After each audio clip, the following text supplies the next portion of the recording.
The phenomenon is much larger in Sweden than in any other country. I mean, it's dominated the media for 1 month now, and like every profession has a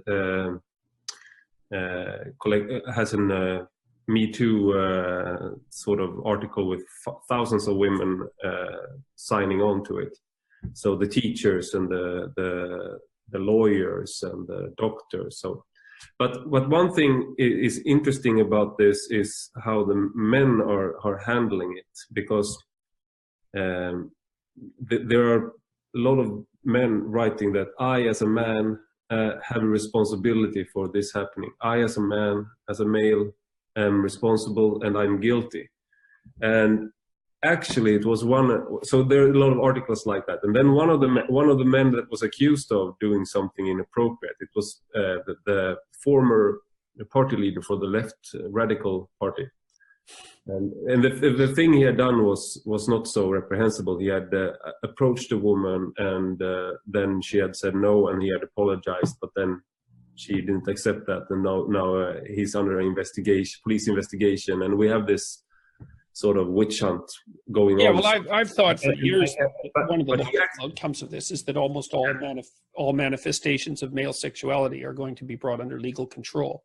And he actually wrote an article that said, yes, I'm responsible. And because I say I'm responsible, I'm better than the majority of men's reactions to this. So actually, he turned the thing that he was being under investigation into, because he showed that, because he showed that he was better. Yeah.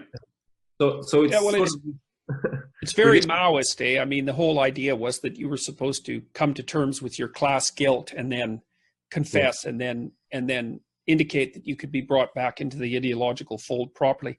The thing is, it's a lot of muddy thinking. It's like, well, men should take responsibility for their aggressive sexuality, and they should incorporate it, right? Because if you repress it, it just comes out in the most ugly way.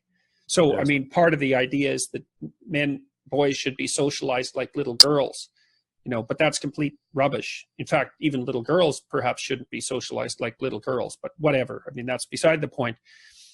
That aggressive capacity that's associated with sexuality, as well, as Freud pointed out so long ago, needs to be integrated within the personality so that it's under control, right? And then it's the hint of darkness, and it's the capacity for malevolence, but it's brought under civilized regulation.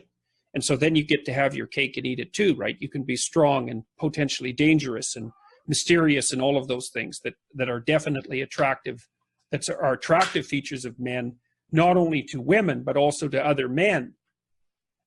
So you have to take responsibility for that. But that doesn't mean that you should identify yourself as the member of a guilty group because of a class-based accusation, right? That's just, you're not guilty as the member of a class. I mean, that's part of the reason that I've been pushing so hard against these postmodern neo-Marxist ideas, because one of their essential predicates is that you can be guilty as the member of a class. And that is, I don't know if there's a more dangerous idea than that. There might be, because, there's a very large number of extremely dangerous ideas, but that one's up near the top. Yeah. It's happening to a great degree in the United States too, lesser so in Canada, but every day there's another slew of influential men who are being outed for their past sexual misbehavior, and that's I don't have much to say about that, except that to use that as evidence for the group-based guilt of men as such. Yeah, well, whatever. It's going to get a hell of a lot worse before it gets better, I'm afraid.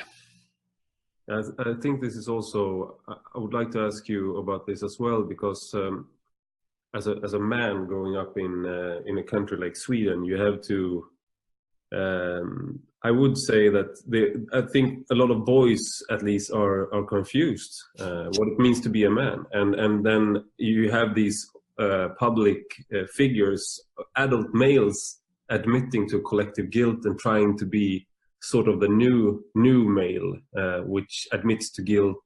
Yeah. feminist, the good man. And if you're yes, the castrated fat tomcat of a man resting on top of the warm TV, whose what would you say, moral virtue consists in his harmlessness. exactly. Sad.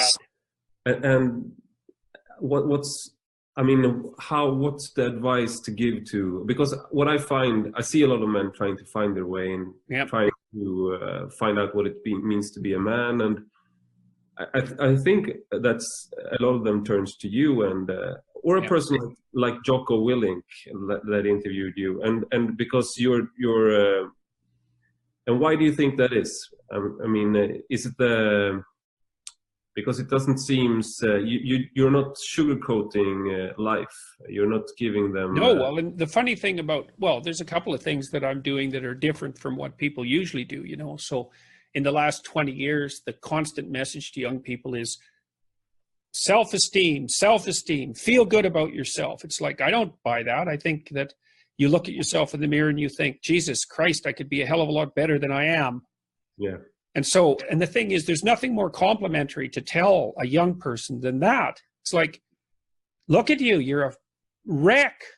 Grow the hell up. There's so much more to you than you're manifesting than you can hardly imagine. It's like, well, you think that's a criticism. It's like, no, it's not. It's a great compliment. It's like, look at how much more you could bring out into the world.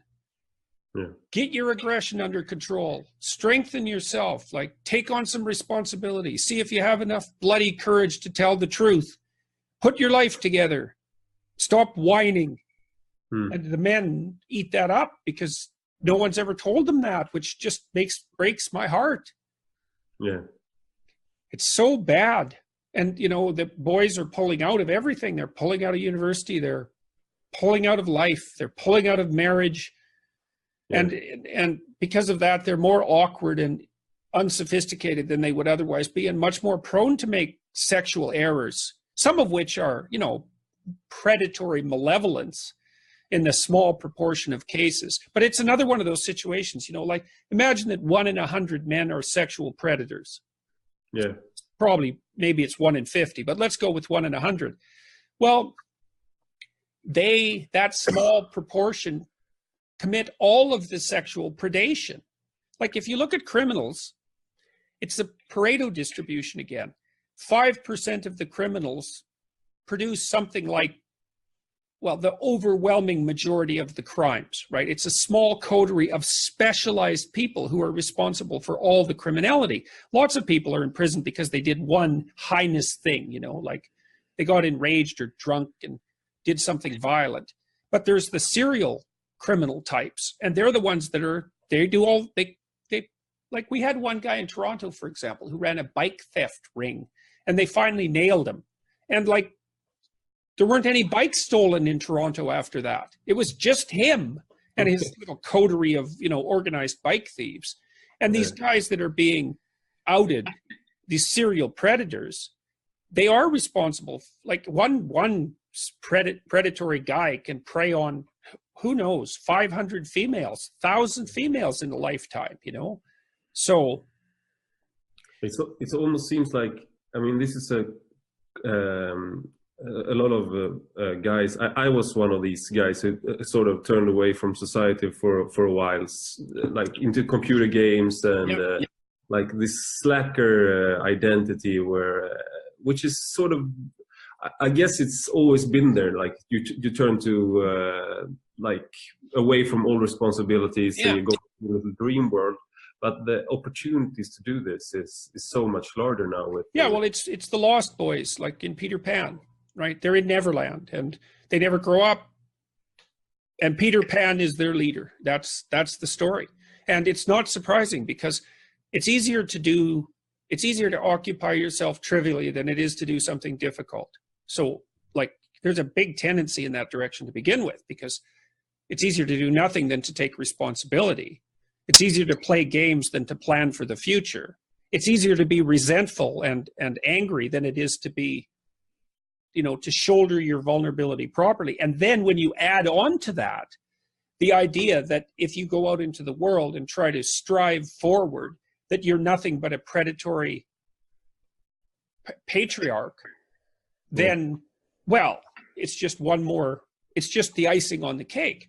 You know, I had a friend who was like that. He pulled back from the world, and because he believed that active masculinity was a pathological force, and he poisoned himself terribly because of that, and he committed suicide when he was 40. He hooked an exhaust, a hose onto his exhaust pipe and gassed himself up in the mountains in Alberta. And that was the logical consequence of his self-hate.